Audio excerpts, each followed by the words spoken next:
Who's ready? Who's ready for a little nasty tonight in the wrestling world? It is post All In, Monday Night Raw, Tuesday Night Smackdown. Bunch of wrestling news, a lot of fun. And we're going to talk about it right here on Outta Nowhere, episode 118.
Oh yeah, feel it down in your pants. Feel it in your sack. Feel it in your woman parts. Feel it all over your body, man. It's the taste of Kenny Omega's man semen. It's the taste of the Young Bucks. What the hell am I talking about? Welcome to Outta Nowhere, episode 119. That was bizarre. This is the Joe Cronin Show, episode 118. We're here with Connor from OK Fabe. And also Jake DeMarco from right here on this show, mostly. What's going on? What's up, baby? How you? Oh. Damn. What, do you got a GoFundMe going on? Bill Clinton. Any day I'm expecting the... No, I'm just kidding. Oh, yeah, Jake is dying, if anybody doesn't know. Camera and just... Well, I just want some Ariana Grande booty. If you don't understand what kind of messed up mood I'm in, me and Tommy just did our 1 hour and 10-minute podcast. That would mess me up. Which is just all kinds of... Because you always learn something new when you do when you speak with Tommy. Eventually, like, there's some part where he says something that just, like, almost makes your head blow off. You know, a couple times. one or two times, actually. And yeah, that happened earlier on the podcast with Tommy. So the first 15 minutes went up on Patreon, but we just did the hour or 10 minutes more of it that's going to be put together and put up all as one podcast. And Jesus Christ. Yes, you will be not surprised by some of what Tommy says, but nonetheless, it's a good podcast. So, Connor, I haven't spoken to you since All In. Yeah. So I think we've had days to think about it and like maybe like let the hype sort of wear off, because it was euphoric watching it more than, like, I'm sure we thought of it a little bit higher regards maybe than it, no matter what, than it maybe was, only because of how crazy we were seeing something that we never see for the first time. I don't know. So what do you think about that and All In? I haven't heard from you. No, I enjoyed the show immensely. It was definitely it was a breath of fresh air in a lot of ways. I was actually really impressed with how much, like, there was, I think, something for everybody on that show, whether you like the storytelling, the in-ring aspect, the comedy with, of course, the parade of dicks that came out with Joey Ryan. You can't fucking beat that. There was enough for, like, every wrestling fan of every Connor, type. shock factor's out the window, man. I know, shock factor was out the window, but We don't like that. Apparently not for dicks. Do you feel a little bit weird about Cody with how he crucified Vince Russo about the late 90s and the Attitude Era, saying that shock factor's out the window, yet like so many contradictions to what he said? It almost makes no sense. I'm confused. No, I was thinking the same thing when I saw that. I'm like, shock factor, huh? Yeah, okay, sure. Shock factor's Ghost of Joey Ryan and Sea of Penises. Sure. What was it? What they say on commentary? A fallacy of fair. I can't remember what the hell they call it. Like it was really funny. There was a couple of funny things, but one thing was stuck out, and I can't remember it now either. But it was like flanking of phalluses. That was it. Yeah, there was the flanking of phalluses. There was someone relating it to the Undertaker's. What do they call it? Instead of the dick druids. The druids. Yeah, they had dicks, penises, or the fluids. That's what it was. Someone said it was the fluids instead of the druids or something like. Yeah. The fluids. Oh my god. But no, I mean overall, aside from shock factor being out the window, I loved All In. The only thing that pissed me off was, or not pissed me off, but just irritated me was people were like, "That's it, man. WWE is fucking going out of like, calm the fuck down." Like they did a great job, and it's impressive what they were able to pull off. But there's no way this is competing on a larger scale of WWE. If anything, it shows there's a platform for it to be successful in pro wrestling outside WWE. But there's no way it's going to be competing, quote unquote. If you wanted to get excited about, oh my God, that's it, WWE's going on a bit, whatever. If there, for some reason you wanted to get excited about that, the time to do that would have been when you saw SmackDown's attendance the other night. The fuck was that? Did you see that shit? What the hell? Yeah, Big Mike, I think, tweeted that, and I think he tagged all of us in there. Like, he tagged us, and I found out, little update, they had taped off 43% exactly of the arena. Oh my God. 43% now, and I was wrong. I know why. Numbers. Basketball, they held 19,900, whatever. For wrestling, fair. There's only 14,000 seats available, apparently. No, this is not fair. This was clearly what happened was, obviously this was Detroit, that scumhole, and all those people who brought their automatic weapons were not allowed in the building. That's what happened. The tickets were sold, but they wouldn't let everybody with guns in the building. It was Detroit. They're discriminating against these, half the city is a gang, so this is not fair. Yeah, they were missing almost 6,000 seats. It would have been funny if one of the guys said that, the wrestlers, like, I mean, look at you guys. Half of this arena is empty because they wouldn't allow people with guns into this place. You people are criminals. Like, I don't know. Hey, it's live TV. What the fuck are they going to do, right? I don't know, man. It's just funny, like, wow. 40-something%. Like, you could see all the... just wild, man. Wild shit. So, Saturday we had All In, and SmackDown on Tuesday was All Out. Yeah, it was All Out, and the funny thing was, this poor SmackDown show was like I thought it was better than Raw, obviously, and... Yeah, and then they announced, I just sent it to you guys as well, for Monday Night Raw on Friday, December 28th, at the same arena, the Little Caesars Arena in Detroit. So if SmackDown didn't sell well, you're going to have it, 3 days after Christmas, because they don't want to go live on New Year's Eve. Well, didn't they do this last year? No, last year they were live, I thought. Yeah, that was the big controversy last year where they were going live on Christmas. Really? They were live on Christmas Day. I thought it was the year before that they didn't, that they taped it. I thought the same thing, and I had to look it up like a couple of days ago. Wow. Yeah. Okay, so wow. Yeah. Okay, well, we were live with the review Christmas Day night. Well, I don't mind them taping it then because it's stupid. It's going to suck anyway. Might as well tape it. But think about how they're going to, not sell even more tickets knowing that it's a tape show on a Friday.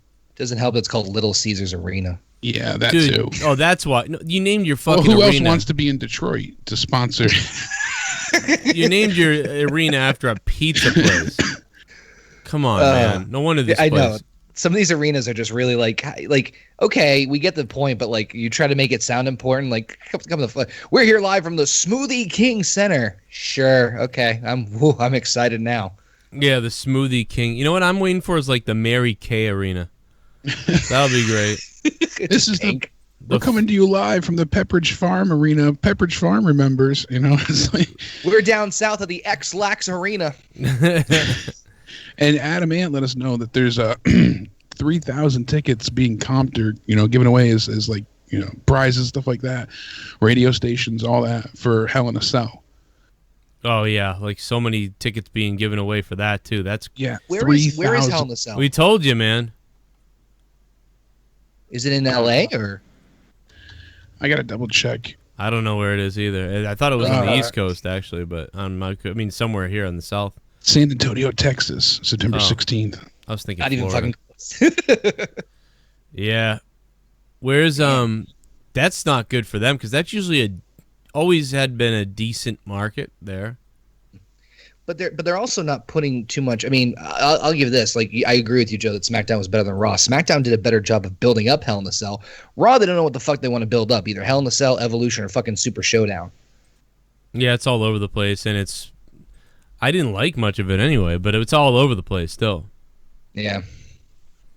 It's let me play a donation, see if you guys can hear these. Give me a hell yeah! Two fantastic hours of wrestling tonight from two completely different shows, and they both came from the brain of Triple H. Dream vs. Gargano on NXT and Mako Satomura vs. Killer Kelly on NYC. That is all. Yeah, I haven't watched NXT yet. Triple H is God, but Triple H is God. But it's probably good. Yeah, I can't wait. I'm sure it's better than Raw. Hey Joe, Jake, and Connor from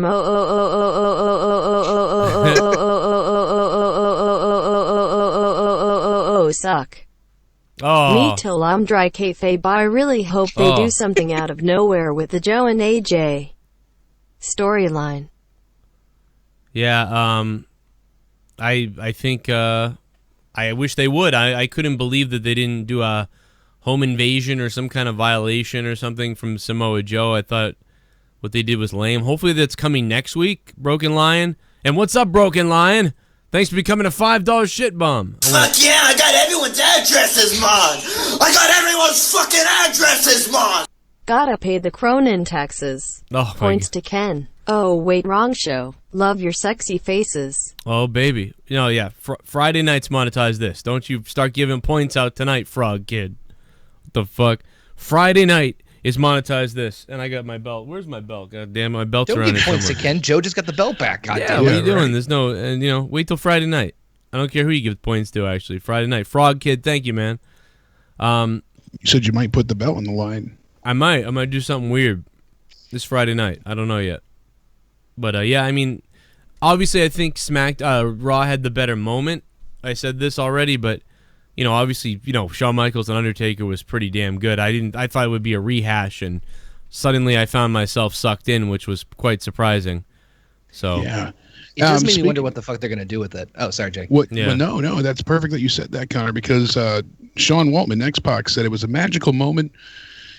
Sean can carry something on his own just fine, but Taker comes out, and Sean always kills it on the mic, but Taker gives some of his best mic work that he's seen in a long time. It was tremendous, very compelling, and he said, I'm going out on a limb here, but they're planting a seed for a match, it feels like. And we've said that, and it certainly seems that way. Well, now it's been officially advertised, not by WWE, but by ticketing agencies down in Australia, that Shawn Michaels is, in fact, the special guest referee at the Super Show. I figured that's why he was coming out there. Yeah, it's... WWE hasn't said it yet, but I guess when Triple H is going to be there Monday with Mick Foley, it's supposedly going to be announced then. But yeah, I mean, why else would he go out there? Like, it's a long-ass flight, man, for a guy that doesn't like to travel anymore.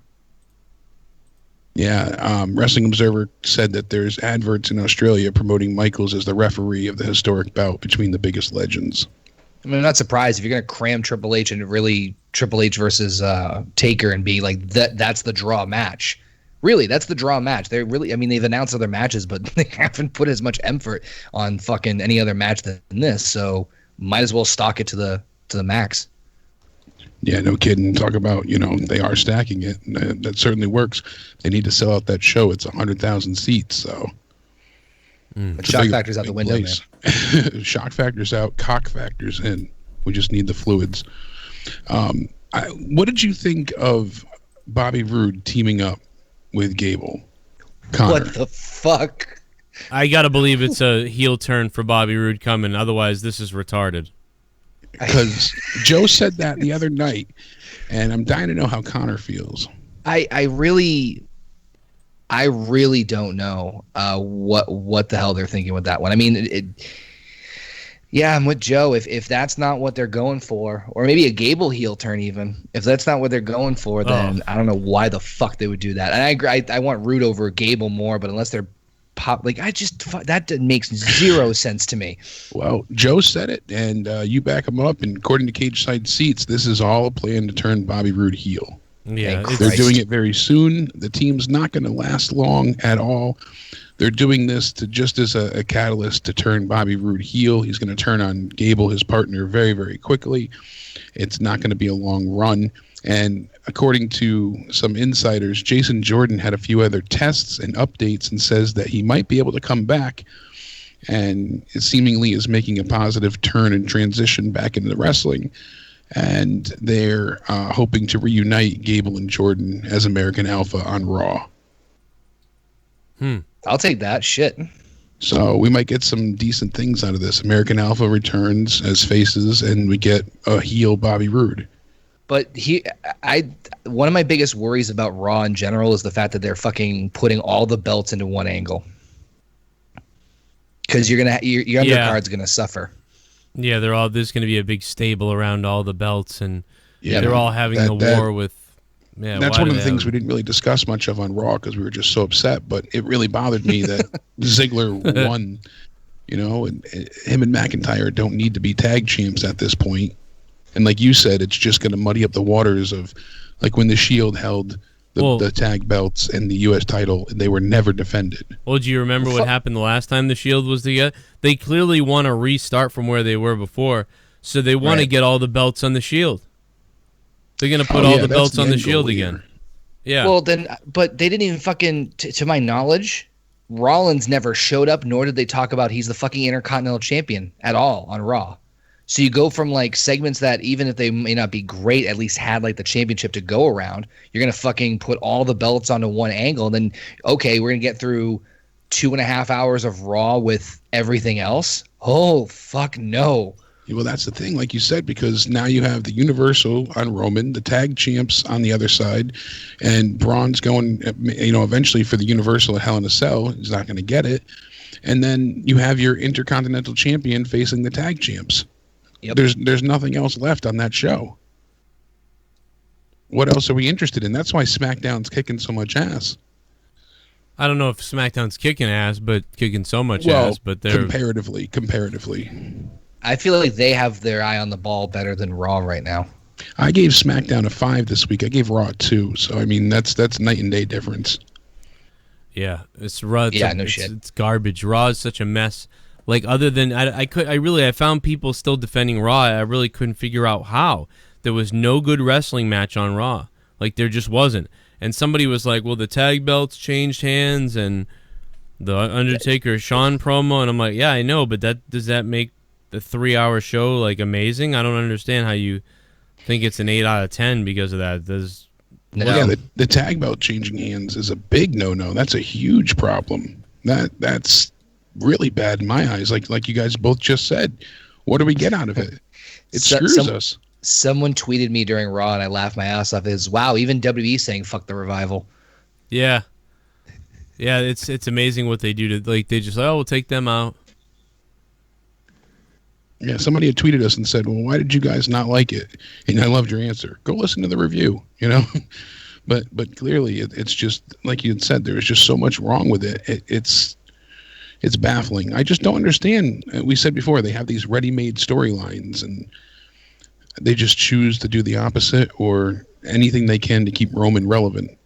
It's just hurting. It's just screwing up a lot. I know that obviously Shawn Michaels and The Undertaker would be the pivotal and redeeming moment of the show, but it shouldn't be. I mean, even if Raw was a 10 out of 10, them being there is still going to be great, but that shouldn't be the best moment, out of everything. Right. But it is. It was the only saving grace of the entire night. But do you think they're leading to Taker Shawn again? I've heard of that going nuts. The minute that it happened, I went, "Oh my god, dude!" Because I think that honestly, it's easy for them to do this, right? So Shawn doesn't want to come back against AJ, and a couple other people here. He said no to all that, right? We know he said no to that.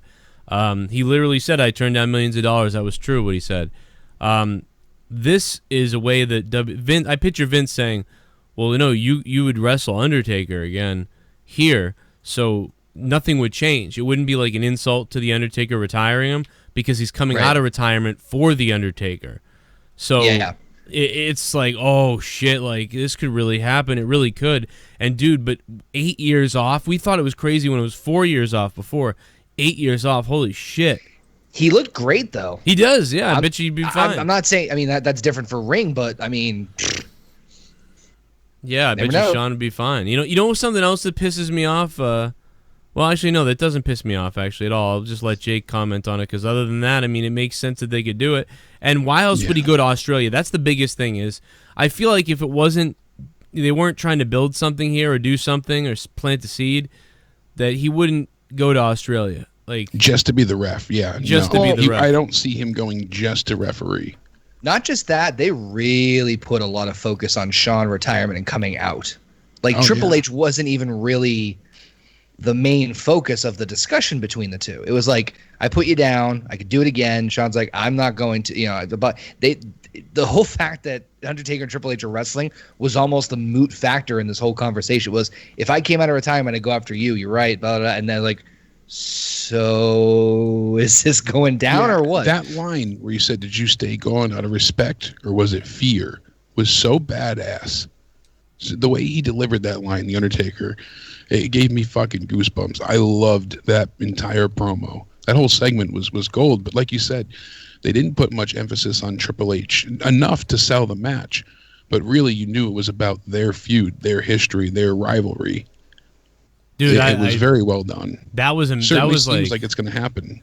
It's sad that, and maybe I know a lot of people say it's not sad because it's Undertaker and HBK, obviously. But to me, it is a bit sad that that was. I mean, these guys just show up out of nowhere and cut the best promo of the night, and that's what I'm saying too. Like, it shouldn't be that they're the best thing on the entire show, but they just is. Yeah, they were. Even SmackDown, even Bryan and Cien Almas, who had a good match. Best thing that happened those 2 days to me was still, Shawn Michaels talking to Undertaker, which is crazy. Well, the scuttlebutt I was hearing was that they're trying to convince Shawn to do Taker one more time at Mania, and if not, they want to maybe do, and this is just thrown out there, they might do Shawn Michaels versus AJ Styles, which is that's the case, shut up and take my fucking money. Well, that's what Shawn has already said no to. We thought so. It was like, that's why I feel like the Undertaker thing is more possible. But also, they could do, I know this is weird, and you wouldn't think about this, but I was thinking they could even do Shawn Michaels Triple H. Like, if he screwed it up for Triple H by accident, getting, whatever the hell. I know that's weird, it's crazy, they probably won't do that. But just throwing it out there. But I really believe it's Undertaker Shawn here that they're looking at. But yeah, I think so too. I think Shawn won't feel like too old in that match too. I feel like he can set the pace in the Undertaker match still, whereas if he was to wrestle somebody else, he's sort of the one that's carrying it. Yeah, that's not being carried. That's being carried or not. I don't think Shawn will be carried, but I mean, you know what I'm saying? Like, he feels like he's holding somebody down. I feel like he'll feel a little more comfortable against the Undertaker, and I think Shawn Michaels of old wouldn't give a shit, but the Shawn Michaels now, I feel like he's very I don't know, insecure about stuff and. Yeah, certainly. I could see why you're saying that. And those matches they had at Manias, 25, 26, are some of the greatest in the company of all time. I mean, honestly, they get put as number one for a reason. And all these, Mania countdowns, match countdowns, greatest of all time. And there's great reason for that. And as you said, I'm worried in the sense, will it take away from those matches? And I hate it when people say, oh, well, no, you can always go back and watch the old matches. Yes, granted, but does it tarnish the legacy at all if they go out there and can't, do what they did once before? That's a worry of mine, honestly. So I think Shawn, though, is smart enough to be careful enough to, you know what I mean? Like, choose, like, go wisely with his opponent and kind of taking his time in terms of if and when he comes back. Well, this allows them to get more out of The Undertaker, too. Like, remember last year, like, The Undertaker looked okay because, Cena went out there and sold all over the place really quickly and ended the match. But if Undertaker had a real John Cena versus Undertaker match, that match might have been a stinker, you know? So they went out there and they maximized what they could do. But this way, Shawn Michaels could, you know, do the same thing for longer, you know, obviously. I did laugh my ass off, though, that Shawn's like, most of these guys, they quit and they come back, and they retire and they come back, but I stay out of respect. Meanwhile, Kevin Owens, who quit a week ago, came back right back on Monday Night Raw. Nobody, it's almost like they just pretended that didn't even happen. There wasn't even... Pretty much. Like, there was no need for it. There was no need for him to say he quits. No. I mean, all he had to do was say, you know, I've had enough after the match, or walk out, or be like throwing his hands up in the air and walk out, and then still do the same thing. There was no need for it whatsoever, other than maybe they were trying to get people to talk about stuff for a week. I mean, I guess. I mean, between that and the Shield seeing a judge on Labor Day at 9:00 at evening, and then getting bailed out 2 hours later, I don't know what, you know, storyline inconsistency. Gotta love it. Yeah. Yeah, pretty much. How fucking... Oh, my God, dude. Imagine... Well, is Shawn going to grow his hair back? I mean, is he going to be bald, Shawn, wrestling? Like we said, get the hair plug treatment. That will be weird. To see him wrestling without long hair will be weird. I don't care if his hair is shriveling up and shit, that's right. I didn't even think about that. Yeah, I mean... Imagine if he just... We need, like, hair plugs to come out, like, and be a popular thing going on everywhere. Like dreads or something. Like a weave? Yeah, like, but everyone does it. Like, everybody. Like, I would do, like, it just became the in thing, like the pockets inside out, like in Back to the Future. And people get extension hair with colors. Like, that becomes a new thing that's in. So then Shawn could do that. Imagine if he came back, he had pink hair or something. That'd be great. Go to www.weave.com. Use the promo code Joe sent me. Yeah. Get the new rainbow colored weave. Oh my God, that would be hot. I would love that because my hair's not growing anymore either, and it looks all weird when it does. So now you made a great point though about that. You know, with the Super Show, he wouldn't be flying all the way there just to go ahead and be a special guest ref if there wasn't a real reason. You know, There has to be something more. Yeah, I mean, I think unless it's just to make us all talk like this and hype it up, in which case they succeed. But I gotta believe that they're setting some kind of idea up. And especially, by the way, even if they weren't really 100% sure if they were going to do it, that when they saw them in the ring the other night on Monday Night Raw, the light bulbs had to go off at that point then. Because Vince had to see the money in that. And people saying like, oh, it wouldn't be a good idea and it takes away from other talent. In a way it does, but it doesn't because... Fuck the other talent at this point, dude. This place sucks. There would be an Undertaker match regardless at Mania. We know that. That's the same. There's Mania every year. There's an Undertaker match. And as well, this is going to bring more people in to watch. So... You need an audience to see the new talent, you know? It's good for the business all around. The other part that I think that, you know, why there's going to be something that comes out of this is because the amount of time and fucking energy and effort, even before the Shawn Taker thing. Like, I was thinking about it, like, when we had the Greatest Royal Rumble, the show itself was kind of the draw. I mean, shit, you had Triple H versus John Cena. That was the opening match, and then you had fucking Undertaker in a casket match against Rusev. And really, aside from the Rumble match itself, there really wasn't any, like, major storylines that kind of they were hyping up for, because Backlash was right before or after it. I can't remember which. I think it was right after. So they didn't really put a lot of emphasis on the matches so much as they did, like, the event itself. This one, they're putting a lot of fucking energy and effort to let you know Triple H versus Undertaker is happening every fucking week. Exactly. You know, and with this one too, I mean, the card is mostly tag matches. There's no Raw titles being defended. You got Daniel Bryan and The Miz for #1 contender shot for a SmackDown title, but the rest is the Shield versus Braun, Dolph, and Drew, Ronda and the Bellas versus the Riot Squad, New Day versus the Bar, Asuka and Naomi versus the Iconic Duo or the Iconics, John Cena, Bobby Lashley versus Elias and Kevin Owens. So, and AJ and Samoa Joe, and then The Undertaker and Triple H. I'm sure they'll add in a few more tag matches along the way. Let's see what you guys are saying. We'll take calls in a few minutes too, and we're getting your donations coming in down below. If you want to donate down below, the link is down below for Twitch alerts. All the donation amounts are way down. Expand the box so you can see them to donate, or you can use the super chat down there. We'll talk about the Raw ratings and what they were. the other night. And Joey Ryan shit was better than anything on Raw than SmackDown, but honestly I hate that. They have to bring back all these wrestlers now, even though Shawn Michaels is my second favorite wrestler of all time. I don't want to see him in the ring. oh, really? I do. I don't care. I'll take it this time. I mean, this is amazing, dude. 8 years off. Like, I'm sure, dude, I was devastated when he retired. Okay, sweetheart, get ready for the gook. That's what's going to happen to me when he comes back. Will the 1000th episode of SmackDown be sold out?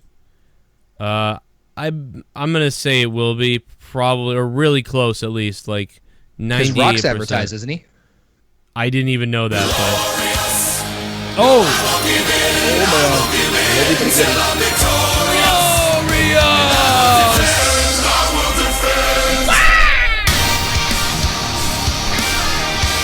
He's Bobby fucking Roode! I'm fucking Bobby Roode! Triple H wants to fuck me! Glorious! What's up, Joe, Jake, and Connor? Hope all is good with you and your families. Oh, shit. Shout out to the chat. Is Chad Gamble the sacrificial lamb for Bobby Roode's heel turn? Please let be true.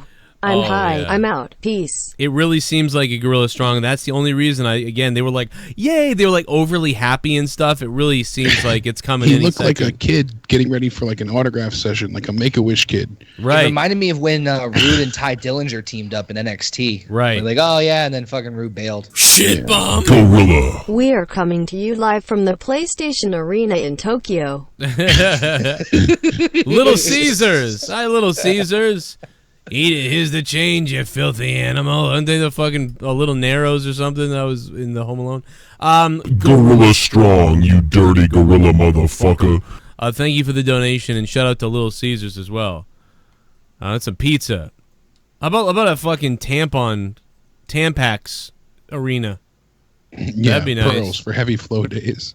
Oh my god. By the way, people are calling radio stations and saying Joe Cronin is God and has a bigger dick than the host. I got a couple of those today. It's fucking crazy. Screw mundane Matt. Riley Brock is still on his anti-mundane Matt war attack, which I can't blame him for, man.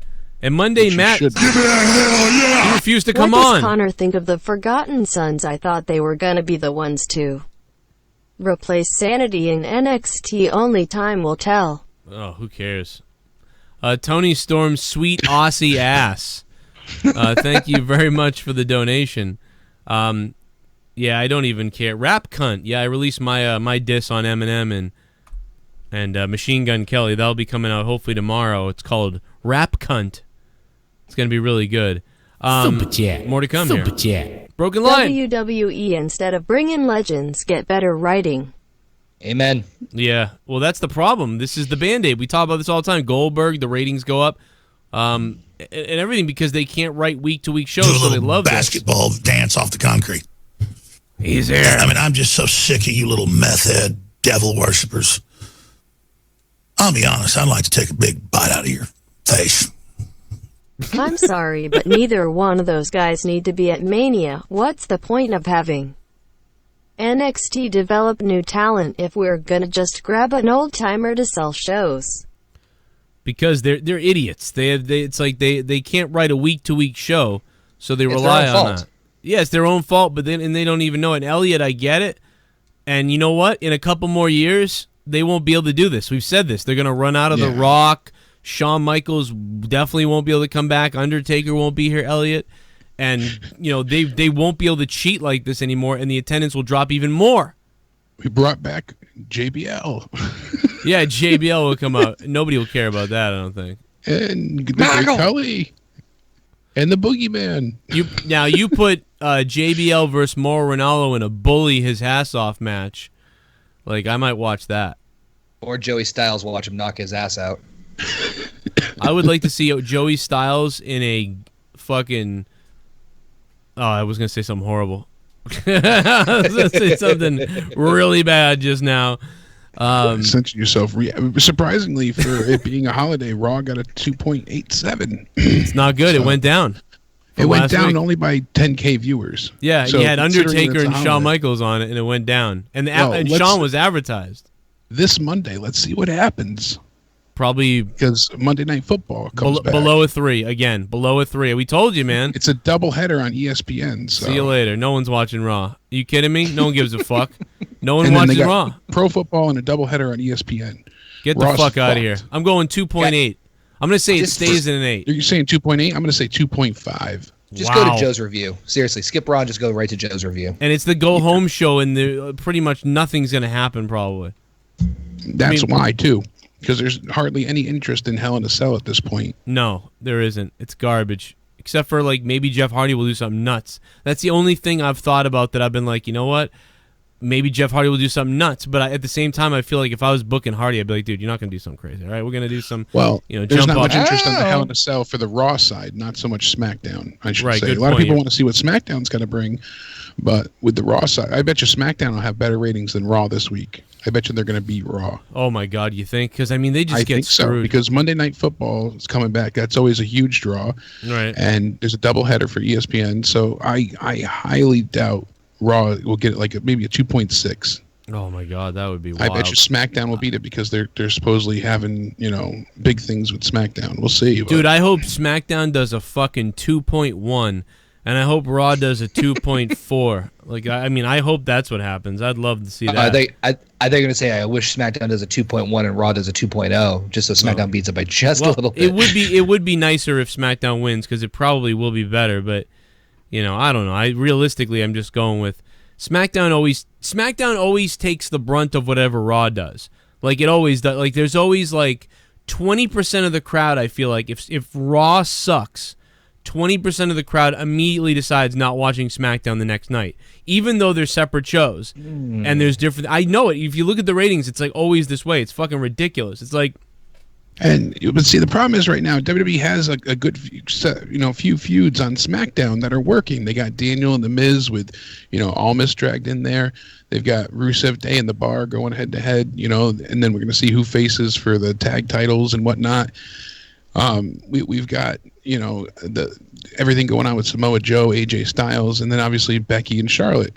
So now they go ahead and they announce not only we obviously have Becky and Charlotte women's match or for women's title at Hell in a Cell, but they also announced them for the Super Showdown in Australia.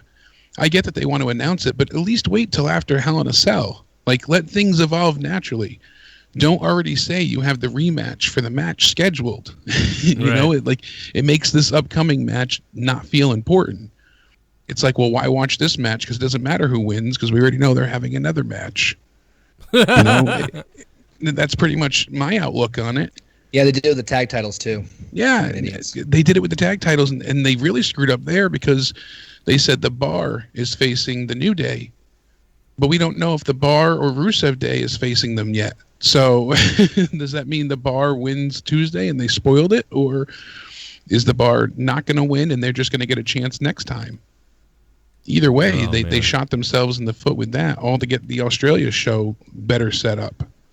Hey, who's we never really went back to the fact that, remember we get that whole situation about, it's definitely going to be Owens versus Reigns at Hell in the Cell.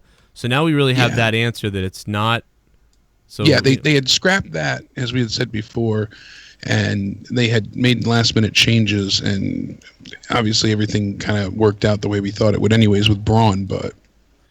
Did they really scrap it, or do you think they just really weren't sure? They had tentative plans. It was previously advertised and set up, and this was like months ahead. But they weren't happy with reactions, and they saw Braun getting cheered more, and they thought people were kind of like sympathetic towards Owens. So, and it doesn't really make sense for him to be facing Lashley now, anyways. It's Lashley took out Sami Zayn months ago. Yeah, I couldn't care less. The only reason they did this is because it's Elias and Owens versus Lashley and Cena at the Super Show. I'm really just bored. Now I'm bored again with Owens. Like for a second it was like, what's he doing? And now he quit. And everyone's like, he's going to be with Paul Heyman. And I kept telling everybody, I'm like, there's no chance. It's not going to happen that way. There's no chance. I still think it would have been great if he won the briefcase, because Braun could have gotten his match at Hell in a Cell without the briefcase. Remember how we all freaked out when we thought Owens was going to win the briefcase at SummerSlam, then cash in and get the triple threat? Yeah. Like, Jesus. That would have been great. Think about it. You know, we could have had some interesting things happen here, but instead, Braun, you know, put the briefcase up front, and now he's a heel anyways. So why didn't he just cash in and take advantage of it? He did the most face thing you can do by not, you know, taking advantage of an opportunity to become champion. He scheduled his match. He could have just gotten a match without the briefcase. He could have went up to Baron Corbin and said, "Give me the match or I'll kill you." Give me the match or I'll kill you. Baron Corbin would have been like, "Don't hurt me. Here's your match." Oh my God, dude. I don't know why that was hilarious. If he said, "Give me the match or I'll kill you," like, I don't know why. I'd be like, you know, he makes a lot of sense. Give him the match. It makes perfect sense. Don't hurt me, Mr. Monster. Here's your match at Hell in a Cell. I don't like Roman anyways, so there you go. Give me the match or I'll kill you. Hey, give me the match or I'll kill you, see? He has a fucking shank. He's got a WWE butterfly knife with like Seth Rollins logo on it. No, it should be one of those comb knives. You know, the ones that pop out, they got the comb. See? Oh, yeah. Yeah. He whips it up. Oh, my God. Yeah. Like, But instead of that, he brushes Braun's beard. He brushes Braun's beard, yeah. Oh, my God, no. Give me the fucking match or I'll kill you. Give me the match or I'll rape Stephanie McMahon. Oh, my God. Oh, that escalated quickly. Snap into a McMahon. Give me the match or I'll rape Stephanie McMahon. Dig it.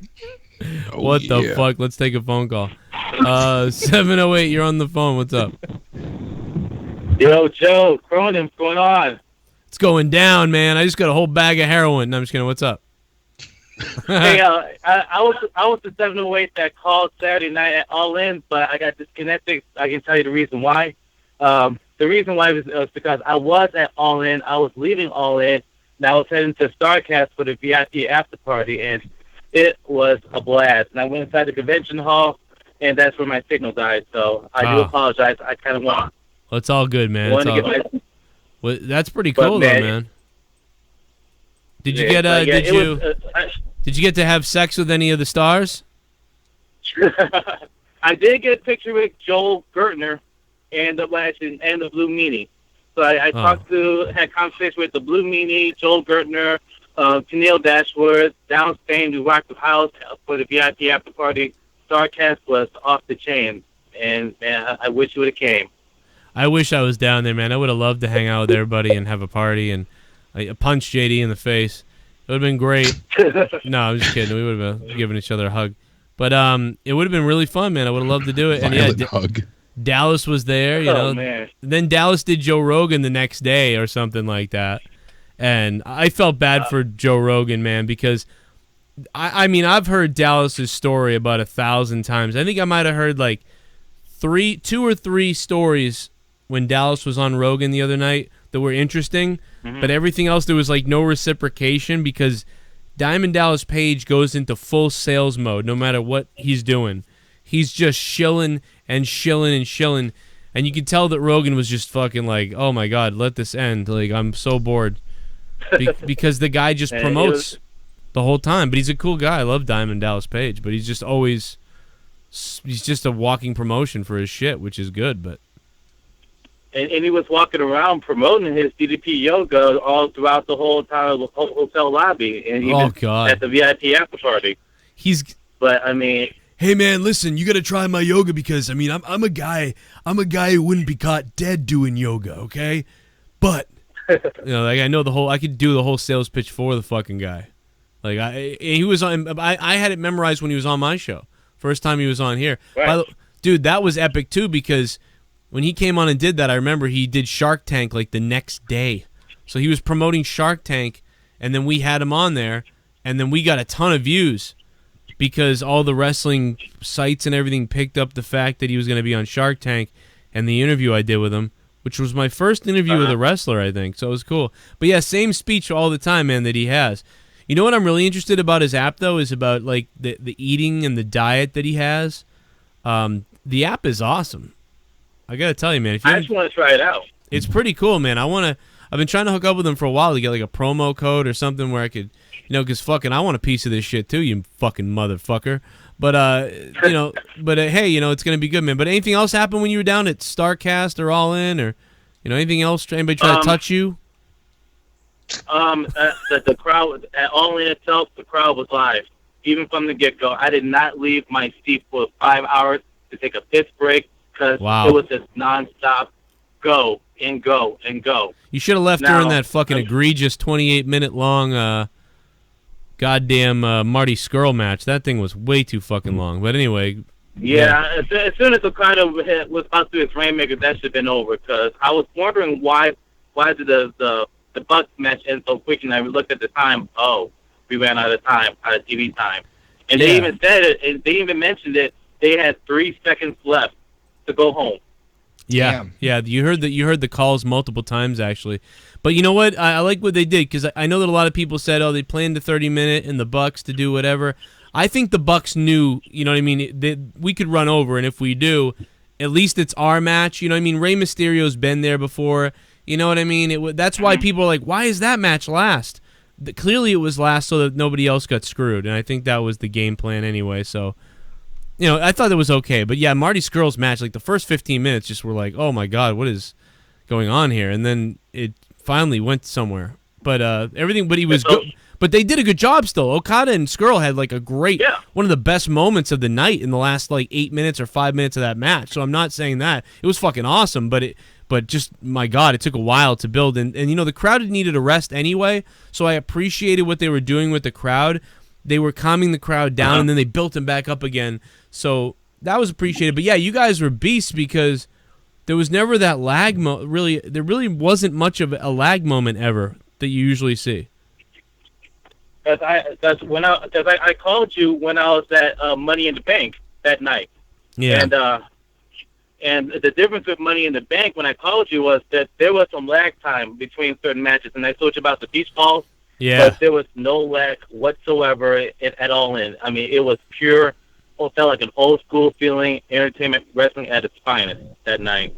And honestly, the cherry on top was when Jericho showed up out of nowhere because he had a concert that night in Kansas City. He flew in, took out Omega, and went right back out. Is Tammy Lynn Cinch in jail still? Anybody know? Thought she was bailed out, but oh man, I was gonna say somebody should bail her out, and then we should well, never mind. Call her up on Skype. Yeah, call her up on Skype on one of those fucking videos they say. Man, but the after party itself, you would have had a good time. It was like chill mode. It wasn't like hounding the wrestlers, It was just all chill, like a house party in a ballroom, and it's just casual, intimate with the fans. And I saw, like I said, Emma there, Downstate rocked the house with their songs. James Ellsworth was just walking around, buzzed, having a beer in his hand, just walking around chilling. That's awesome. Like, he's great. Whatever, dude. Yeah. Dude, I would have had a blast with Ellsworth. And man, it was a beautiful scene that night. That was like a wrestling heaven for it, and you would have enjoyed it. I wish you would have came down. You would have had a ball. Starcast was everything. You would have won it. Man, I would have loved it, man. I mean, thank you for the call, bro. No problem. Have a good night. All right, man. I'm gonna let you go. Good shit, though. I'm glad you had a good time. Well, if like 200 more people signed up on Patreon, I might have been able to go. So where are you? No, I'm just kidding. But no, it would have been. I would have been fucking. I don't know. I guess I would have had fun. I don't know. I guess I'll take his word for it. You would have had a good time. That I would have gotten. From what I've seen and what I've heard, there was so much shit to do. Yeah. I mean, it was like literally a something Super for Bowl everybody. of wrestling. I just would have loved talking and networking with everybody. That would have been so big to network with everybody and have the business cards and make sure I speak with everybody. And I don't know. That's the only thing that would have been really good to do. Would have been that. The deal they had, I don't know if they said the same thing, because I reached out to them about being on Podcast Row too, and it was expensive, but honestly, from what you get, from what they told me anyway, it was a pretty decent package. Like, you got to be on Podcast Row, you were guaranteed an interview, You didn't know who it was, but you were guaranteed somebody who was obviously fucking there. And from what it sounded like, they didn't skimp out on everybody. Somebody had Bischoff, somebody had Bruce Pritchard, somebody had DDP. But you don't know until like closer towards the actual day of the show. And then you get tickets to All In. Yeah, well, not a bad deal. They didn't tell me that, or they didn't offer that to me. I emailed them and they just said, "Yeah, it's a table, and here's how much it is." That's all I said. See, that would have been better. Well, they told me the price, but it was way too much out of my budget. I don't remember what it was. Expensive. It was over. Wine Society $500. said, "Tell Joe that Tammy's getting 5 years sentence." What, Sonny? She's getting 5 years? Yeah. Wow. Shit, man, I'll just suck her puss. That sucks. How many Skype calls is that to get her out? Yeah, right. That's quite a few. You know, it'd be epic if she like lost a ton of weight in jail and came out smoking, and then banged Jake live on Skype. I don't know why. Does that mean I had sex with Dolph Ziggler? Fuck yeah, I got everyone's addresses, Mon. I got everyone's fucking addresses, Mon. Owens is like a 2 months late to attack Lashley for taking Sammy out, just saying. Yeah. What is I didn't stupid. even think of that. Matt Hendricks, what's up, Matt the Misfit? Yeah, it's kind of dumb. The whole thing is dumb. I'm not, even if he's like, it's because of Sammy, I'm so sick of those two at this point. I want to puke on myself. I don't care. I hate WWE right now. I really do. I'm really mad. Matt Hendricks, thank you for the donation. Fucking pissed. Well, at least there's All In. Yeah, I wish there was another one, like in 2 months or a month or some other time. Well, I heard rumblings there might be a second one, but nothing's concrete at this point, especially where the NWA got so pressed. I see it now. Hogan makes a surprise return and exercises creative control and makes the match HHH versus Taker a triple threat and beats both of them with a big boot and leg drop. Hulkmania rules forevermore. He shows up. That'd be so funny. Would you imagine? Oh my God, I could picture that. He shows up in the safest place ever, Australia, where mostly white people. Think about it. Think about it. Give him the big root, brother. Why did Hogan say we can only have the event from Greenwich, Connecticut? I don't get it. But. Why is WWE doing Raw on a Friday on December 28th? Because they're taping it for New Year's, right? Yeah. Yeah. Taping it for New Year's. No, but they've done this shit before. You know? Joe, only reason I say I don't want to see HBK in the ring is because it won't be the same as the last two matches him and Taker had. I want my last memory of Sean in the ring to be that awesome match with Taker at WM26. Yeah, Broken Line, thank you for the 316, man. And I think 25 was the better match, right? When we all nailed it down. I mean, 26 was damn close. But it was a hair's breadth, but only because I think you knew what was going to happen. Right. Sean Boyle, thanks for subbing to the channel, man. But, you know, this year I think about the stuff they could do. You know, he could even tombstone Sean, like on the... I don't even know, man. They could just do so much. I don't give a shit. Sean and Undertaker have such good chemistry, and they always have. I mean, this just goes back. Crazy Bone, thanks for subbing to me on Twitch, man. What's up? I mean, this tombstones him in a fucking kangaroo. Well, this goes back to, like, Hell in a Cell. I mean, in all the matches back in the day, Sean and Undertaker have always had great chemistry. That Hell in a Cell match, you should put that match with the two WrestleMania matches, because they're three amazing matches. Like, great matches. In fact, tonight I'm going to watch them tonight, because now I'm thinking about them. I'm ready to go, man. Crazy Bone. What's up? Oh, Bad Blood. Bad Blood one? Where Kane showed up? Yeah, the one where Kane showed up. I got everyone's addresses, Mon. I got everyone's fucking addresses, Mon. Makes me wonder if all in WASNT on PPV but was only on Fight and Honor Club they would go overtime. Yeah, because that's their own, platforms. Probably. It would have been fine. I mean, I even thought on the Fight app we should have seen more because they don't... Yeah, like the after. All the promo they did afterwards, that would have been cool. Well, they didn't need to end the show. There's that parody clause.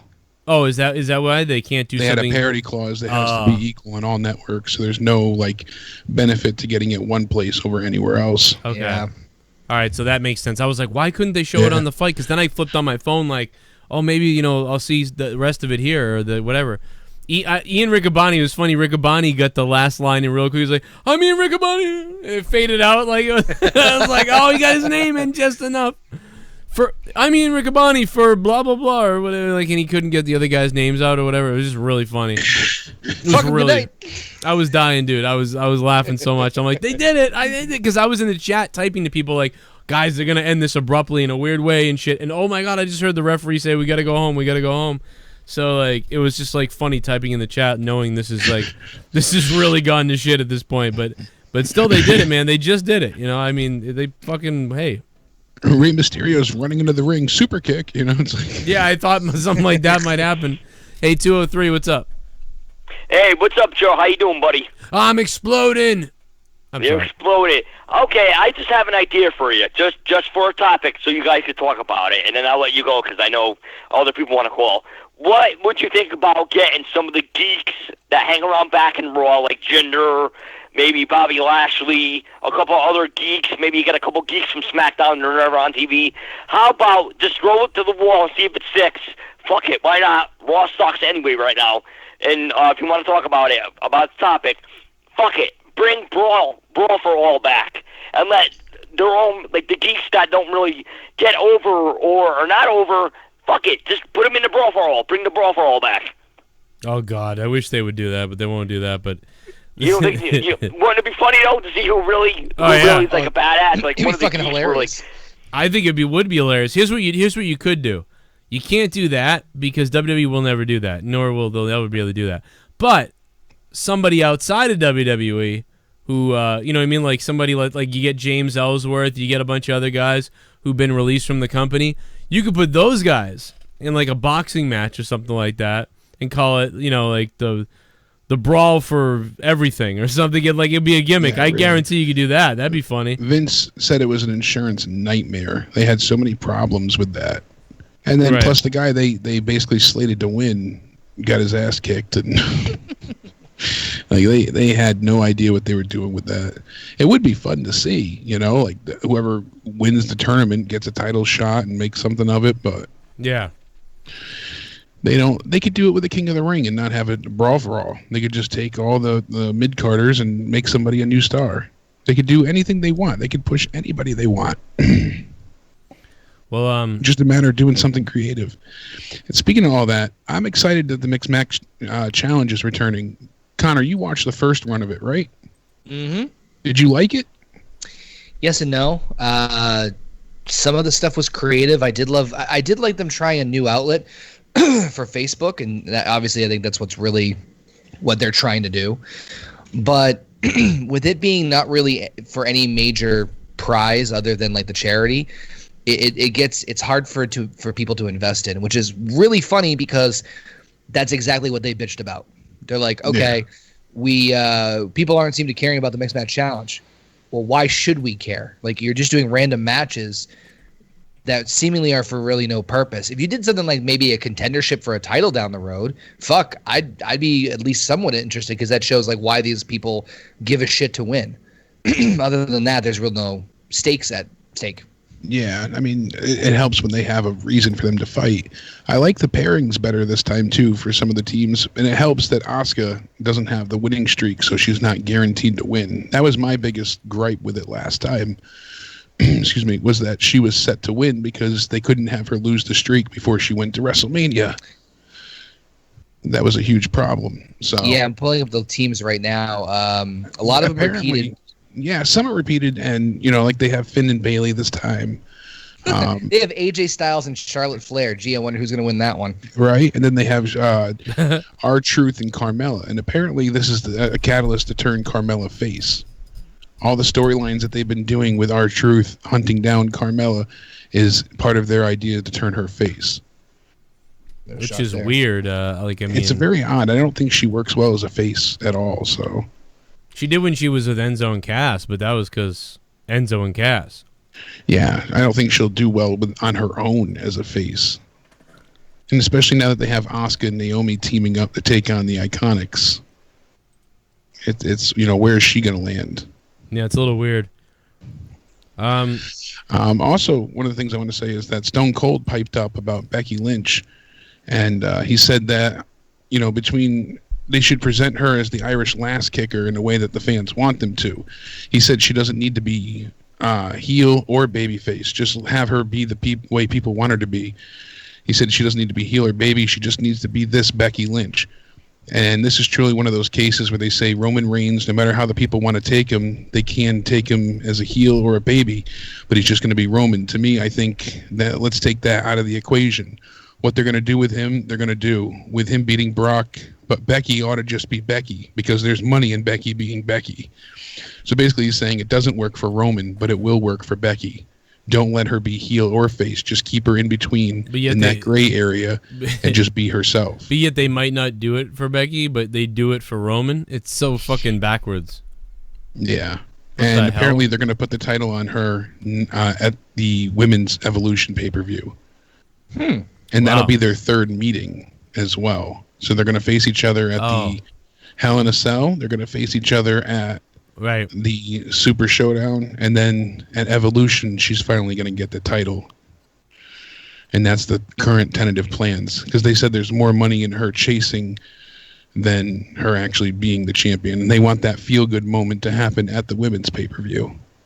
I would think that you would have Charlotte, like, if you know, now that you see what's going on and what they're setting up, that you would have Charlotte kind of either cheat or some kind of BS as to why Charlotte ends up winning at Hell in a Cell, and that kind of sets up, you know what I mean, everybody knowing to boo. Everyone's already booing for Charlotte anyway, but they'll probably do that anyhow.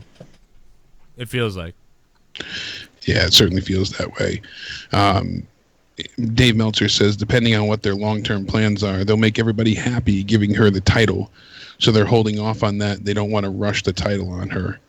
He said he doesn't know it's a necessary prerequisite for her to get it beforehand. And he said, unless you have a storyline that doesn't allow for that to happen, then let her wait to get it till October 28th. At the all-women's event in New York. 401, what's up? Joe, it's Matt from Providence. I've been out of the loop because my friggin' back of my neck. I tried to hit you on Twitter. All of a sudden, the account's suspended. What the fuck did I miss? Well, you know, I was banned on Twitter 2 years ago for saying MTV hates white people, so...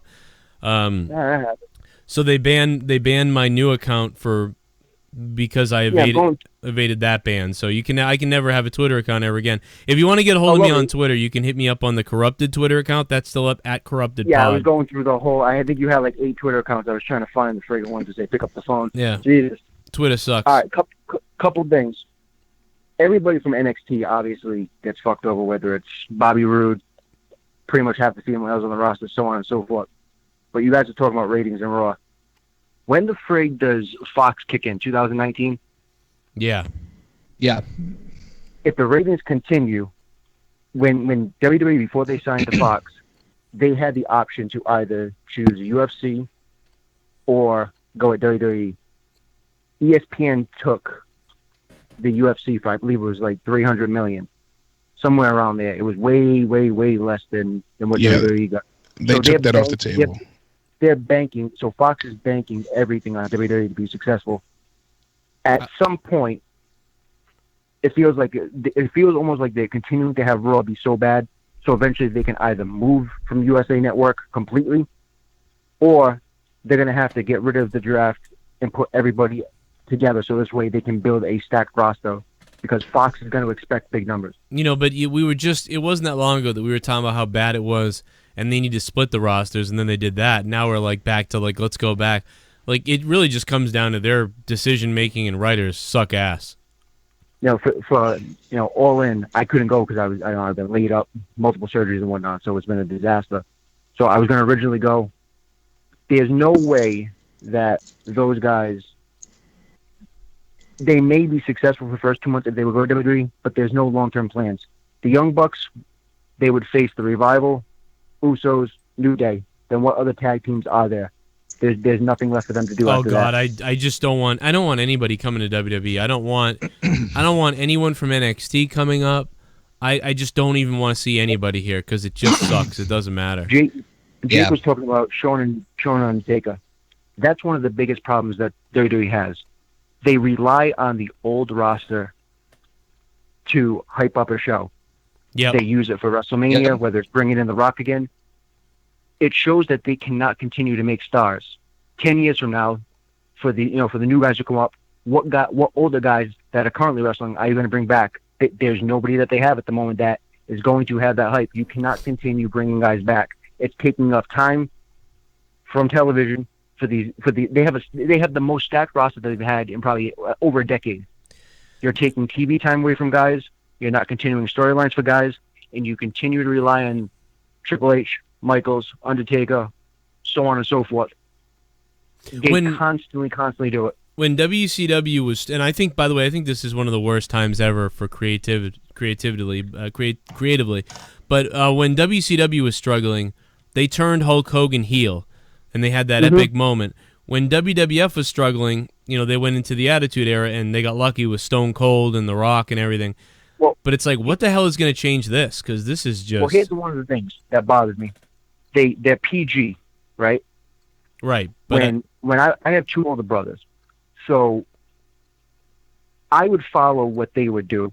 So they would watch all the stuff. If you were in charge of making a new Four Horsemen using only NXT talent, who would be in it? Mine is Adam Cole, Bobby Roode, Tommaso Ciampa, and Pete Dunne. Charge of making the new Four Horsemen. Yeah, that'd be pretty crazy. Adam Cole, Bobby Roode. Maybe I would, yeah. I mean, that would be a hell of a team. You could do a few other guys in there, too. It'd be pretty epic. Kairi Sane's sweet ass. Thanks for the donation. Thank you very much. There's no point bringing up an NXT guy. You got Apollo Crews doing nothing. You got Rusev, who was buried. You got Dillinger, who doesn't do shit. Bobby Roode should be a heel.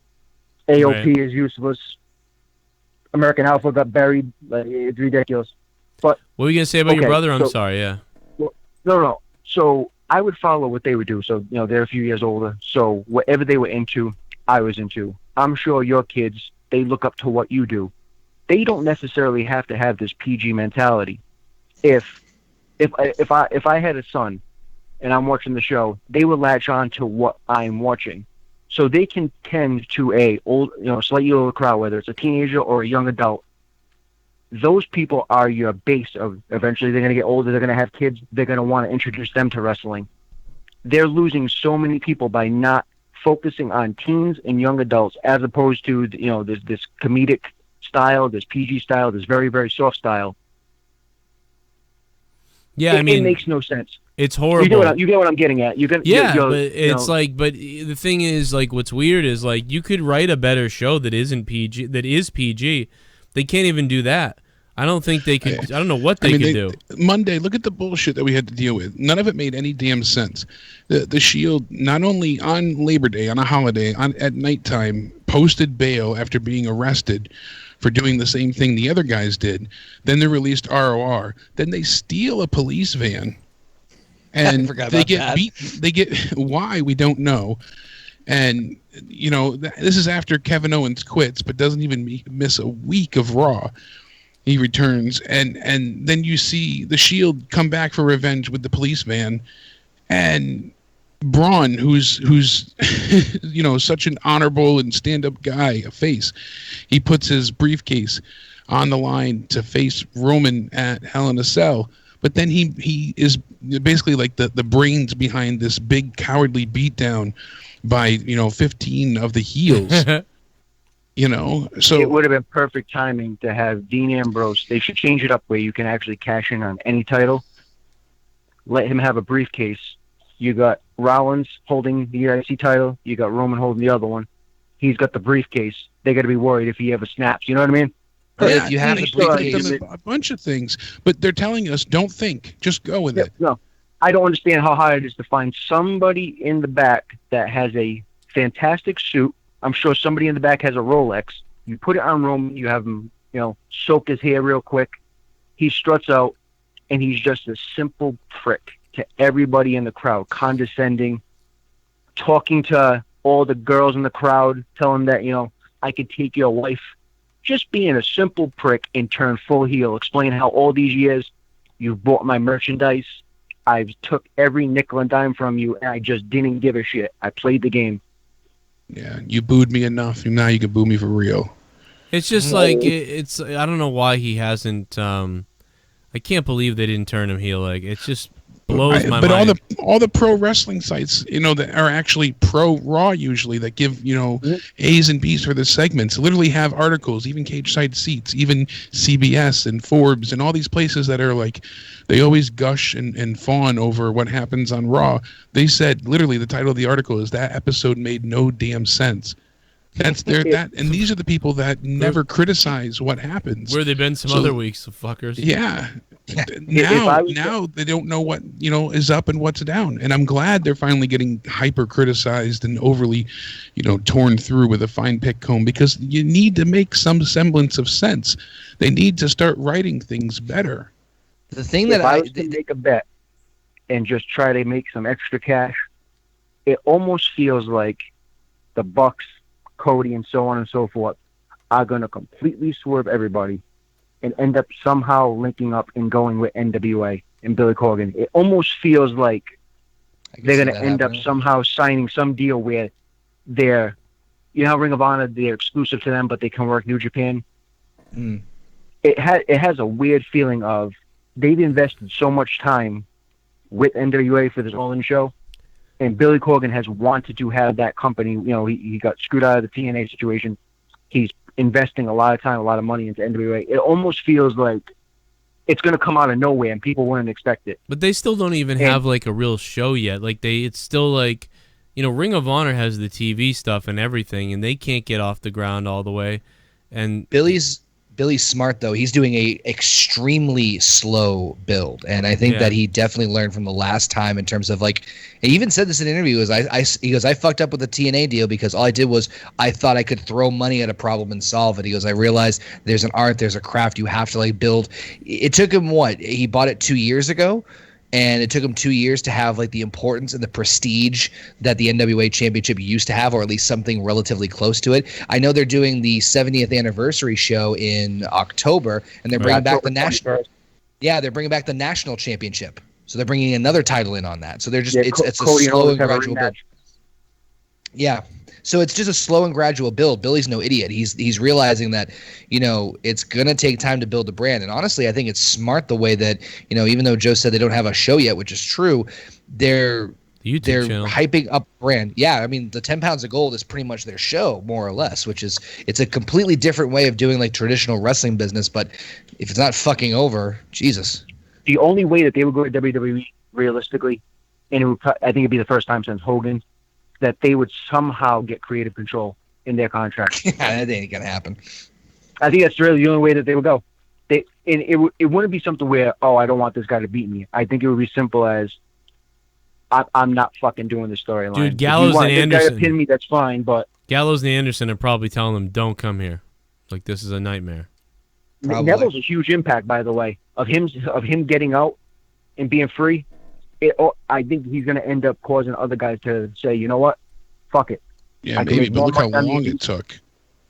Yeah, I mean, it'd be nice. It'd be nice if NWA, ROH, and maybe a couple other places, and Impact, all formed one new company.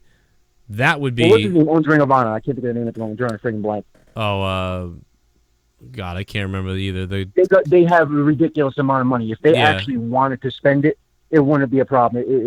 They wouldn't even notice that they spent it. Yeah, I mean, if Ring of Honor could like merge with Impact or something. Here's the thing too, and people fail to realize this, but Zach Connor made a great point before in the chat, and we have Hell in a Cell, next Sunday, not this week, next week. Then after that, we got the Super Show. Then we have the women's pay-per-view Evolution. So on That's Raw, not even sold out, right? No, it's not. None of them are. And on Raw, the 3 weeks before the women's show, they're going to focus more on building up the women's storylines. So they're going to put the guys on the back burner. And last year we had the whole SmackDown invading Raw angle and the 5-on-5 building for Survivor Series.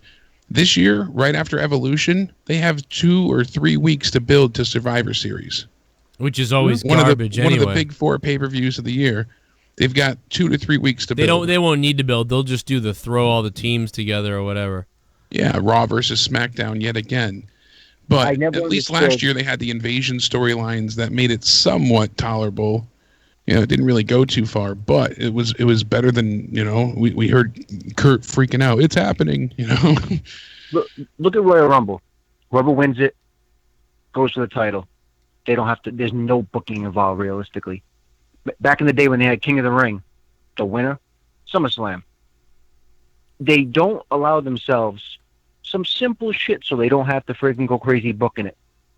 If they brought back King of the Ring, you got a couple months to actually build a storyline out. Now you know who's going to end up facing so and so at SummerSlam. Bring back the WCW pay-per-views. You fucking own them. Use them. How hard is it to bring Halloween Havoc back? How hard is it to bring Bash at the Beach and so on and so forth? Starcade in December.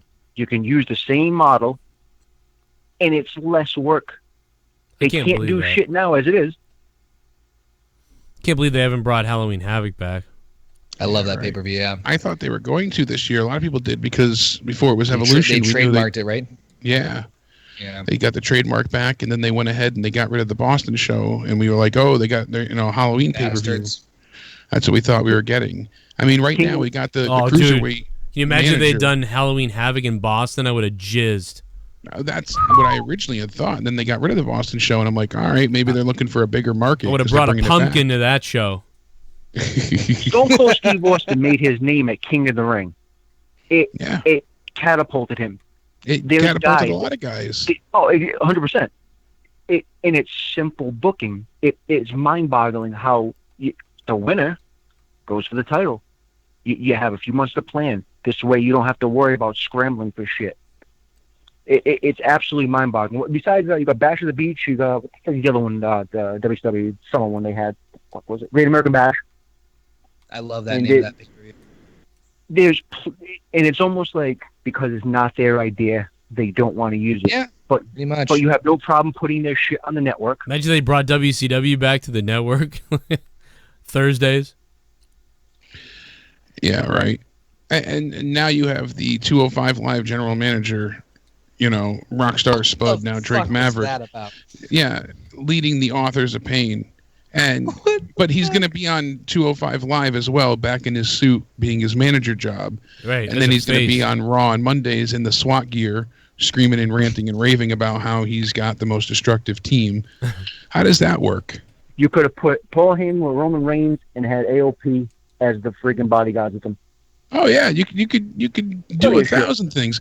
You could have had the new Shield. I don't need the old Shield. I've got the new Shield. I've got a better Shield, and this Shield will die for me. They'd put their lives on the line for me. Watch this. They'll let me pin them, and he could pin them with his feet. That kind of shit. They'll do anything I say, because why? They know I'll take them to the promised land. Shit like that works. What do we get? We get the original Shield back together to shill fucking shirts. One night I monetized this. Actually, it was a couple of years. Whenever you were going to WrestleMania, you were worried about fucking flying. Right. We had a random long discussion about how there's no managers anymore and there's no staples. It's mind-boggling. Back in the day, you had good old Mr. Fuji with the salt. You had Heenan. You had guys who could help talk and help facilitate and build up a guy. I don't understand why they don't use these to their advantage. Yeah, why did they have Paul Ellering and they executed beautifully in NXT? Then they get up to the main roster. They didn't want to travel. Well, I know, but but I get it. But I mean, why wouldn't you, introduce a new manager right away with them in the main roster so the new fans and the other fans could understand what they're about and get that story right off the bat, instead of having them fire their manager in front of people that don't even know who Paul Ellering is, and then never have another one, and then speak on the mic like idiots, and then you just throw them with Drake Maverick. Like, what did the hell did that do? Like, my put a woman with them. Yeah, like I had all kinds of ideas for like somebody who would speak to them or whatever. It would be mysterious and fun, and wow, they just it's like they just dropped the ball. They can't do anything right. They're like, see, we did a manager. Yeah, you still fucked it up. Idiots. I don't know what they're doing. I'm just thinking off the top of my head. Do something with fucking help Charlotte out. And then Ric Flair was the one who fucking had AOP help Charlotte. You could have used a freaking million things with them. I have a list of here how bad they fucked up the tag team division. All right. Well, hey, listen, man. I'm going to let you go. I appreciate the call. Thanks for calling me, man. I'll see you soon, probably somewhere in Rhode Island. I definitely want to be flying. Be good, guys. All right, man. Have a good night. Have a good flight. You sound like Seanzviews Entertainment. 818. What's up, 818? Hey, what's up? Hey, man. What's up? How you doing? How you doing? Good, man. Good. I'm watching your show right now. Really interesting. Oh, thanks. Sweet. Yeah. You got a sister? Okay, sweetheart. Okay, sweetheart. Get ready for the gook. Yeah, do you have a sister? Me? No. No, never mind. I'm sorry. What do you want to talk about? I'm sorry. What do you want to talk about? So, basically, it's about the live show. Which ones? Like the WWE like house shows? The Out of Nowhere one. Oh, this show. Well, you're live right now. Yeah. What did you want to talk about? Okay, so basically, I believe that CM Punk, he is going to be, it's going to be a really good comeback. And I think... Okay, thank you for your call. Thank you for calling. Thank you for calling. Oh, my God. Yo, Fousey Tube. What's up, Fousey? What's up? It's me, Fousey Tube. Yo, feeling a little bit. What's up, Fousey Tube? Shithead. Fousey Tube, I wanna kill myself. I'm Fousey Tube, I wanna kill myself. I'm Fousey Tube, I wanna kill myself. Yo, Keemstar made me wanna kill myself. I'm Fousey Tube, I wanna kill myself. I'm Fousey Tube, I wanna. I'm Fousey Tube, I wanna kill myself. Kill myself. Kill myself. Been thinking about it a lot. Whole life gone to hell. I think I'll lay here and smoke some pot until I rot. Suicidal, bipolar, crazy up in here. Oh, I forgot some whacked up shit I draw in my own hair. Wear it halfway backwards, hat, and I'm halfway queer. Roman was heel in NXT. Yes, he was, and he had a watch and slick backed hair, like that person said earlier on the phone. And he sounded decent. Everybody's seen that promo, and it worked. It would be way more effective now, though. Like Martin Villanueva. Martin. Like I said, he can get himself a new Shield. He can get himself, not that needs to happen, but just the fact that he comes out and said, "You all booed me the whole time, anyways. I just took your money and your women, and your, it goes on and on." It's so easy. It's a layup. He could say so many different easy things, like, and just they could. He doesn't have to say anything. Think about Mania after he beat Taker, and they just booed him and booed him. Dude, he could just That'd come be out great. there. Every time he goes for the mic, they boo. He stops, takes the mic away. He doesn't say anything for 2 weeks. He could just come out and say, "I'm better." That's all, and drop the mic. That's all he would have to say. It's crazy. It's still my yard. Dude, the type of heel heat, like, it's fire. The type of heel heat he's getting, and he would create a face. Like, that's the thing that WWE doesn't understand. Go against him. Good versus evil. Whoever goes, what you do is you have somebody go against him that isn't necessarily going to be the next face, top face, but you have someone go against him that people like enough, and like people will like cheer for them louder than usual. So like, dude, you'll build your faces up way better. So you have a #1 heel that everyone's paying money to boo. And then you'll have a face that everyone's screaming and cheering for and paying because they want to see you beat that heel that they hate. But right now, there's nobody like that. Everything is middle of the road, wishy-washy. They're fucked. They make Roman heel, the ratings go up at least 500,000 people. I promise you. Oh, yeah. At least, if not They're more. fucking idiots. People want to cheer for somebody. They want to boo for somebody. Because you know why? The audience wants to participate. Yeah, they're not. No one's invested in this garbage. Like Eddie in the chat said before, Pentagon Jr. is heavily rumored to be signing with WWE. I hope not. Another, he's great and all. Him and Kenny tore it down, but another luchador in WWE, what are they going to do? Bring back, Mexicool and have him come out in a lawnmower at this point? They're not going to do anything. A black and white lawnmower? Yeah, if he goes into NXT, he'll be NXT champion for a while. Then they'll come up and they'll team him with Kalisto and... he'll be God, and that'll be it. Like, honestly, what else do you guys expect at this point? Time and time again, I couldn't wait for the club to come. And I was at Raw for their first match debut. They did nothing since then. They've done nothing for years now. Same thing with Finn Balor. Same thing with. I'm a huge Finn Balor fan. I loved him on the freaking, the indie scenes. It was just. All right, let's take a quick call real quick. Yo, 979, what's up? Nah, he shit himself. Connor, what were you gonna say, man? What's up? No, I was just going to say that, as much as there's so many great talent there, I don't want them to come to WWE right now. They're fucking doing a huge hiring wave and just trying to... Fuck yeah, I got everyone's addresses, Mon! I got everyone's fucking addresses, Mon! Whoa. I'm scared WWE will turn Becky full heel after win the title. Hey, turn her full heel. I mean, that'd be great. I would laugh my ass off. I almost wish they would do it, because then I could really just start laughing in hysterics as she gets cheered for, beating somebody up and taking a kid's food, whatever they do. Matt Hendricks, Matt the Misfit, thank you, bro. I can't believe that they'd be that dumb. Never know.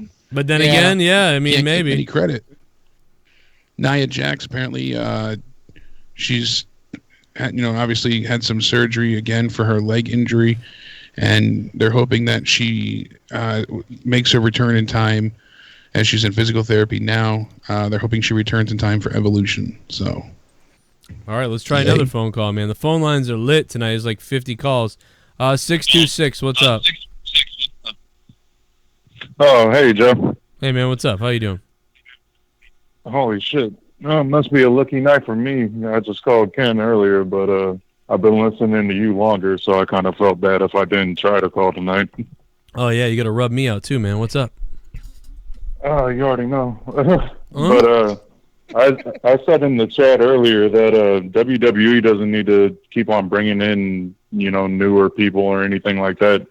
If they just got created, if they wanted to rely on nostalgia, they should bring old or NWO members on and introduce some new, younger talent and induct them as members instead. Yeah, I mean, I almost worry about that, to be honest. I don't know how I'd feel about that because, see, the way I feel is I wish if they could write better storylines currently right now, then I would be maybe into, the NWO, coming alive and getting the new NWO or something like that. I could see the Young Bucks. You talk about the Young Bucks coming. I could see those guys being pitched that. We want to create, you guys create the NWO again. And then, one night Nash and Hogan and all those guys show up and guys, you guys are not the NWO. This is, what are you doing? You know what I mean? Well, and then they beat the shit out of them all and leave them bloody or something. That kind of thing would work if they were already writing good stories, but I don't want to see that right now. Right. I mean, I'd rather see somebody like an Owens or, somebody people that are already there that aren't previously Bullet Club members or something like that, being inducted into NWO instead. I don't even care about these clubs now. They can't book anything, so it's I don't even want to. I want to see anything. That's the main problem. It's just I was just saying more along the lines of if they're going to rely on that type of bullshit, then they might as well make it interesting, and it's an easy way to do it. So I'm not sure they even know what's interesting anymore. It's the weird fucking. Yeah. What are they doing? How could they think half this stuff? They have some of the greatest guys right now on their roster, arguably, and they don't know how to make us invest in it. I think that's really the bigger problem. Is we say creative, but really, why should we care? You're not giving us a reason to give a shit about the matches or the characters or the wrestlers. Some of them shine through with their ability, and others they give a lot of attention to. But some, for example, Bobby Roode and the Chad Gable thing we were joking about earlier. Yeah. Roode was probably one of the better heel NXT champions, and he came to a WWE, and it's oh, here comes Bobby Roode, formerly from NXT, and then, cool.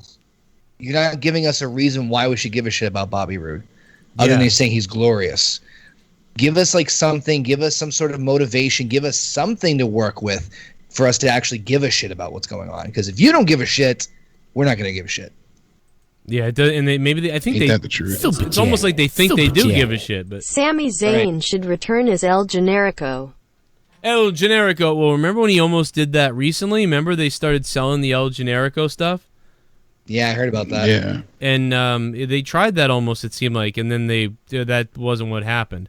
Shout out to Nito Exodust. What's up, man? Thank you for pledging $10 on Patreon. He upped his Patreon from 2 to 10, so thank you. If you guys want to help me out and help the show out and help me out, and help everybody out, then feel free to become a patron if you guys want me to do more shows like this, keep me going, and get me out of this place because we need to find a place to live soon. Patreon.com/Joe Cronin Show is the best way to do it, because not only do you get 30 hours of bonus content a month, but you help out the show as well, but you get a bunch of shit too. So Tommy NC and mine, our podcast is going up right after I end the show tonight, so look for that. That will be fun. Some weird shit was said there, so you might enjoy that. Can't wait to hear that, to be honest. It's pretty funny. I also was able to convince Tommy that between the other day and today, I was able to convince Tommy that Isaac Rojas was dead. I don't know if you caught that. Anybody listen to the Jake? You might not have heard it, but on Patreon, No, I didn't hear it yet. The first 16 minutes of my podcast with Tommy is up there already, and I did the other hour today with him, and so I have to splice it together or whatever. But it ended the other day with me telling him Isaac Rojas is dead. Listen to Tommy. Listen to this. Good fight. You and Jake DeMarco could figure it out. My show the other. All right, it was on. He's a patron of mine. I always forget Christian. It wasn't Isaac, because Isaac died in a car fire. What? Yeah, he's dead. Oh my gosh. Yeah. That's a shame. Rest in peace. That's sad. Can I just say I love how he says, "Oh my gosh," like he hasn't dropped massive F-bombs on the show before. Dude, he almost like didn't care. Like I kept going with it today, and I started thinking he knows. I started thinking Tommy knows that that Isaac isn't dead, because he's doesn't really seem to care at all. And then it turned out that he really did think he was dead when I said that. He didn't care. I thought it was so fucked up, dude. I was like, wow. I'm like, yeah, it's just too bad. And I kept saying it like he was going to say, Joe, I know he's not dead or whatever. But he never stepped in and said, oh, yeah. You know, he just kept going. No, this is today, though. He was weird. It was like, that was 2 days ago. My laptop died. The thing shut off. And me and Tommy never got to finish. We did 17 minutes. We were on fire. And then I couldn't do the show anymore with him. So then today we did an hour today.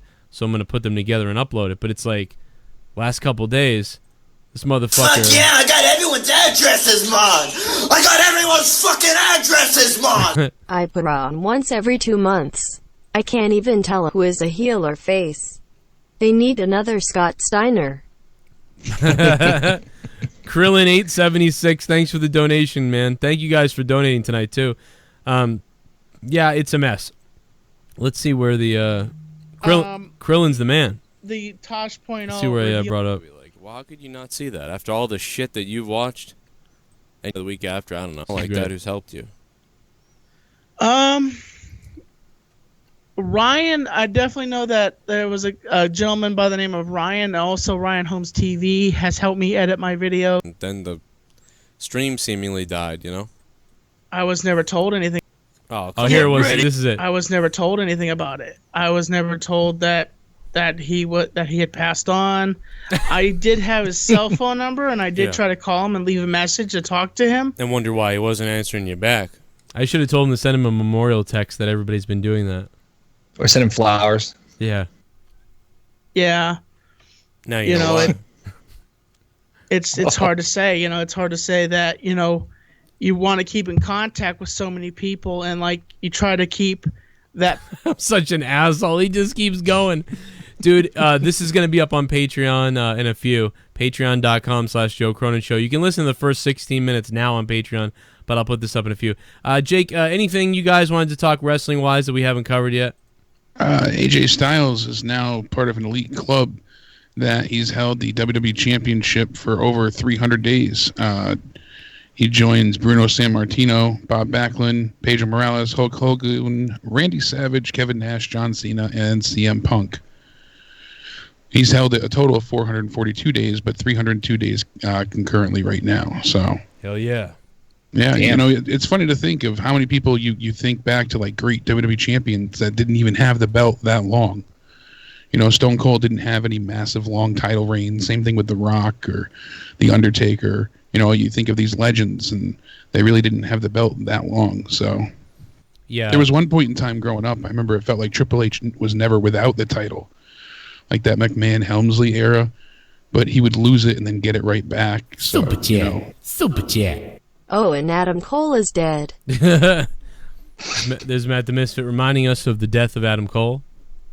I could have told Tommy that. He would have said, who? Wouldn't have mattered.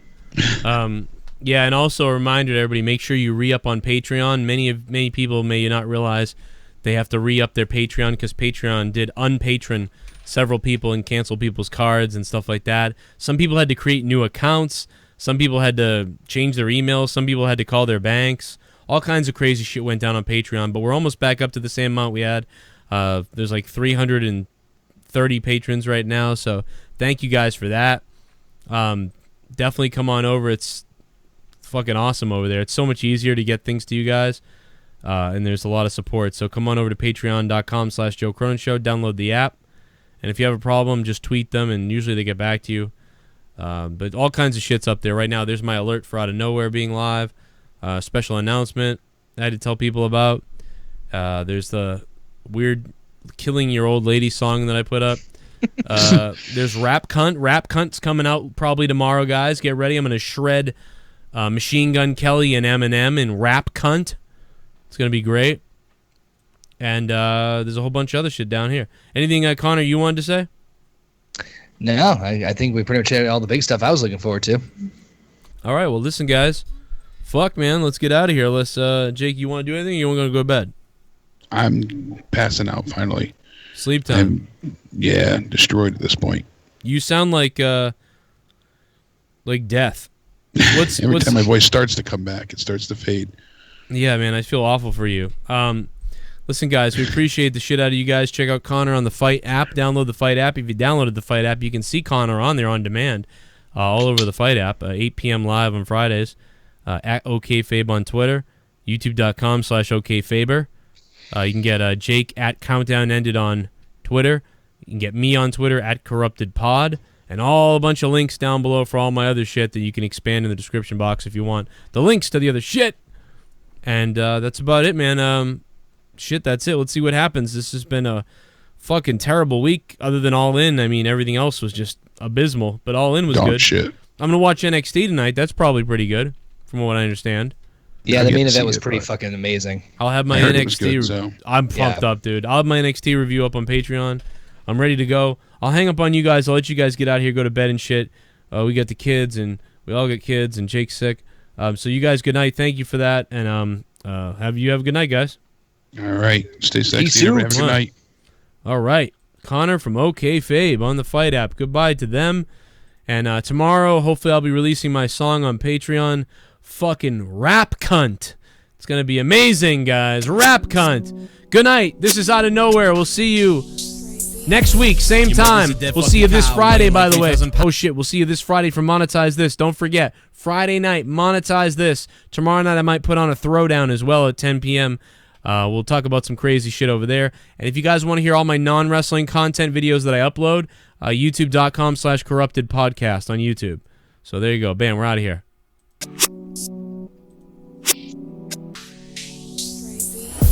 Your mother's a dead fucking cow, weighing like 3,000 pounds. Bitch, yo, pass me that ounce. Roll it up, smoke it up, swallow it out.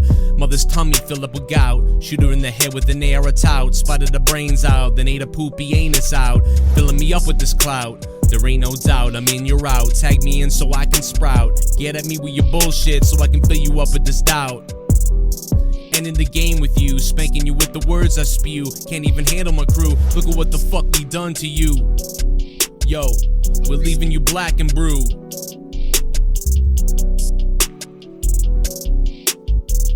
Leaving you like a shell of you.